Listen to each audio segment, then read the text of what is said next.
Hello all of you, welcome back to my YouTube channel. कैसे हैं आप सब?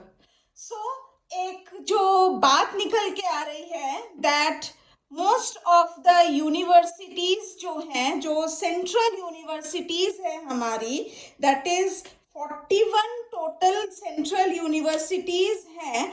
तो ये बात आ रही है कि ये जो 41 हमारे सेंट्रल यूनिवर्सिटीज हैं, ये क्या कर रहे हैं, ये शायद CUCT को बेसिस मान सकते हैं अपने एग्जाम का।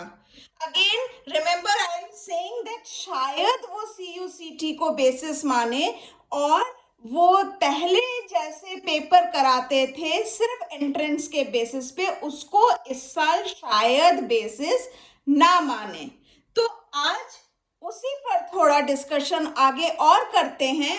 हमने इससे पहले वीडियो डाला हुआ है कि CUCT क्या है।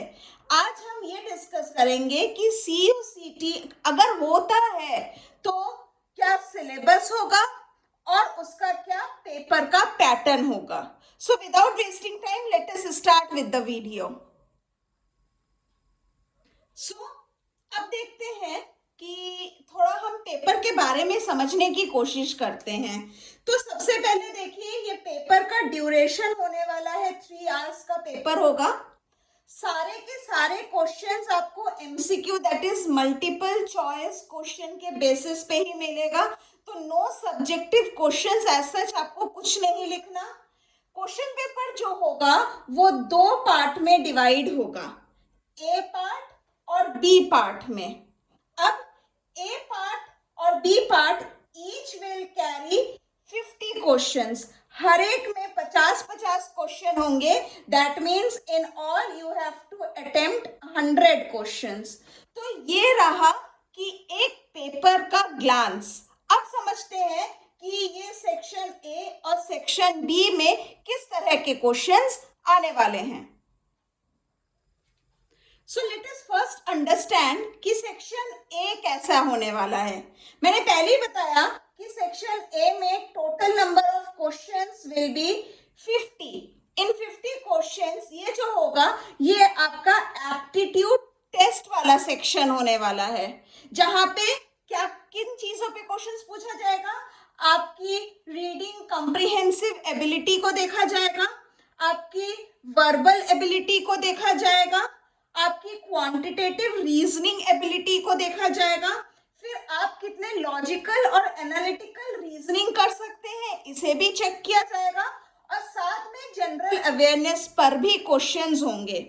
सो मोटा मोटा ये रहा कि जो सेक्शन A है ये एक्चुअली सभी चीजें इंक्लूड कर रहा है, और सेक्शन A जो होने वाला है it will be common paper for all. ये सबके लिए कॉमन होगा, चाहे वो साइंस स्ट्रीम का हो, चाहे वो कॉमर्स स्ट्रीम का बच्चा हो, चाहे वो ह्यूमैनिटीज का हो। For all the streams section A which is a aptitude test it will be common। सब एक जैसा ही सेक्शन A का पेपर अटेम्प्ट करेंगे। These will be common questions given to all the 3 streams। अब बात करते हैं सेक्शन B का। जो सेक्शन B होने वाला है ये आपका सब्जेक्ट डोमेन होगा।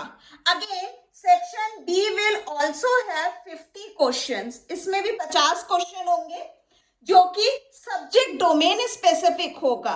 मतलब suppose if you are a student of science तो आपके पास उस तरह के क्वेश्चंस आएंगे कि आप कॉलेज में आगे साइंस की स्ट्रीम लेके पढ़ना चाह रहे हो। If you are a student of commerce, आप जो भी सब्जेक्ट लेके आगे पढ़ना चाह रहे हो यूनिवर्सिटी में तो आपको कॉमर्स से रिलेटेड क्वेश्चंस पूछे जाएंगे। If you are a student of humanities तो आपको आपके सब्जेक्ट ओरिएंटेड क्वेश्चंस यहाँ पूछे जाएंगे। Remember, I am using the word subject oriented questions. Question won't be subjective type, मतलब क्वेश्चंस यहाँ पे भी MCQ ही होंगे, but they will be according to your subject. तो पेपर के 2 पार्ट हो गए, सेक्शन A और सेक्शन B। सेक्शन A हम समझा चुके हैं, सेक्शन B भी हमने बता दिया कि यहाँ पे भी 50 क्वेश्चन होंगे और ये आपके अकॉर्डिंग टू सब्जेक्ट्स होंगे। अब देखते हैं कि आपको कितने नंबर चाहिए CUCT में कि आप क्वालिफाई करोगे किसी भी यूनिवर्सिटी के लिए। तो CUCT में आपको मिनिमम 50% मार्क्स चाहिए। जितने नंबर का भी पेपर होगा, मानिए अगर 100 नंबर का पेपर होता है, 50-50 का एक एक सेक्शन का होता है, तो दोनों सेक्शन मिला के you must score at least 50 marks to get through the threshold of getting a chance to enter into a university. अब यहाँ पे बात है, देखो क्या होगा कि आपका मेरिट भी निकलेगा। अब आपके मेरिट में जो आपके बोर्ड से, चाहे CBSE हो या ISC हो या स्टेट बोर्ड हो, आपको कुछ नंबर मिलेंगे। हो सकता है कि कुछ वेटेज यहाँ से लिया जाए और कुछ वेटेज ये CUCT का लगाया जाए। हो सकता है अकेले सिर्फ CUCT का ही वेटेज लगाया जाए, या फिर हो सकता है सब भूल जाओ, CUCT के बारे में जैसे पहले होता था वैसे ही करेंगे कि सिर्फ आपका मेरिट के बेसिस पे होगा। But if at all CUCT is taken into consideration, भले ही हाफ लें, जो भी हो, आपको 50% स्कोर करना ही पड़ेगा। CUCT के पेपर को पास करना ही पड़ेगा अगर आप चाहते हो कि आप किसी भी अच्छे यूनिवर्सिटी में अपना एडमिशन कराओ।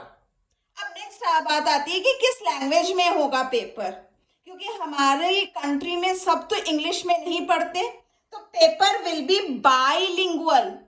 पेपर दोनों लैंग्वेजेस में होगा, हिंदी में भी होगा, इंग्लिश में भी होगा।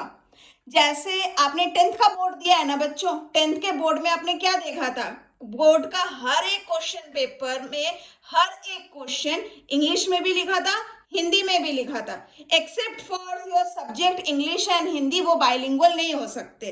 तो जैसे 10th के बोर्ड में किया था, ठीक उसी तरह से यहाँ पे भी होगा, पेपर बाइलिंगुअल होगा और हिंदी और इंग्लिश दोनों लैंग्वेजेस का यूज होगा।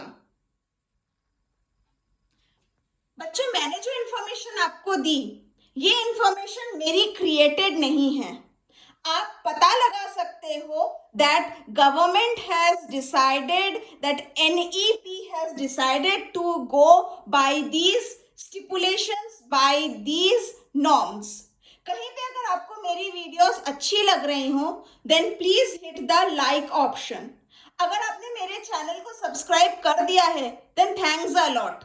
अगर नहीं किया अभी तक, तो फटाफट मेरे चैनल को सब्सक्राइब करिए, क्योंकि मैं हमेशा आपके लिए इसी तरह से वीडियोस लेके आऊंगी जो आपके मतलब की हो। और अगर आपको ऐसा लगता है कि मेरी बातें सिर्फ आप तक ना रह के आपके फ्रेंड्स तक भी पहुंचे, so do start sharing my videos with your friends. And I always say sharing is caring. हम यहाँ नॉलेज शेयर कर रहे हैं, हम अपनी नॉलेज जितनी शेयर करेंगे, हमारी नॉलेज उतनी बढ़ेगी। Hope you people are staying safe, hope you people are staying at home. With this, see ya.